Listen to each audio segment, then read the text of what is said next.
The division headquarters has 4 different wings. It's 2 stories. We just talked about the lobby, the Hall of Heroes, our Medal of Honor recipients, General Hayes. And so we've got one wing that is Fort Drum history, so all the things that happened leading up to Fort Drum becoming Fort Drum. It used to be Pine Camp, then Camp Drum, and then eventually Fort Drum. So we've got pictures of the history that include Watertown, throughout the years. Over here, we've got past operations, which is essentially everything outside of Operation Enduring Freedom and Iraqi Freedom, so Iraq and Afghanistan. Upstairs are those 2 wings. So we'll start out on this one, and we'll show you some of the pictures from previous operations, and then we'll work our way upstairs and across, and we'll come back down, and then we'll go out and see Memorial Park. All right. All right. So as you walk through here, you can see there's a lot of pictures, there's a lot of diagrams, but there's also some signs that show you, or excuse me, that tell you what you're looking at. Some of them don't have it, but some of the things that you might not understand or require a little bit more context, you can read the signs below it.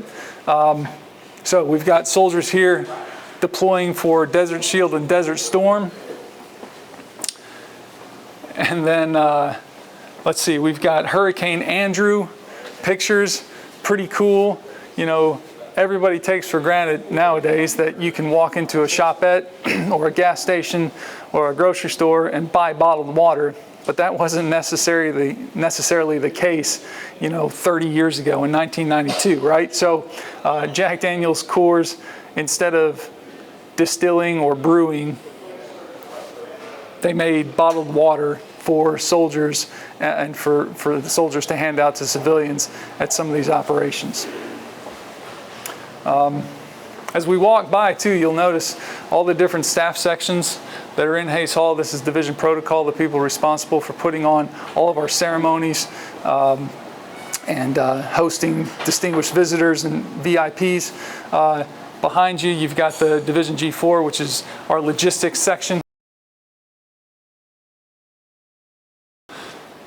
And so all the staff officers assigned to the division headquarters come in to this building and do what they do every day, surrounded by all of these artifacts and, you know, pictures and art that we have hanging on the wall. So again, like I talked about earlier, it's a reminder of why we do what we do. Every day you see our history and you know which way we're going forward. So kind of a cool place to work. So we'll keep going. Let's see, we've got operations in Kosovo here.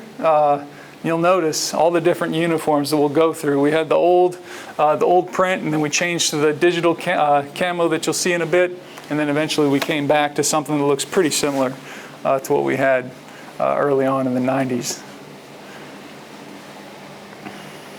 Yeah, pictures from Bosnia. This is kind of fun. This is also over at the museum. A lot of people get a kick out of it. So I'm sure you guys know soldiers can have a funny sense of humor, right?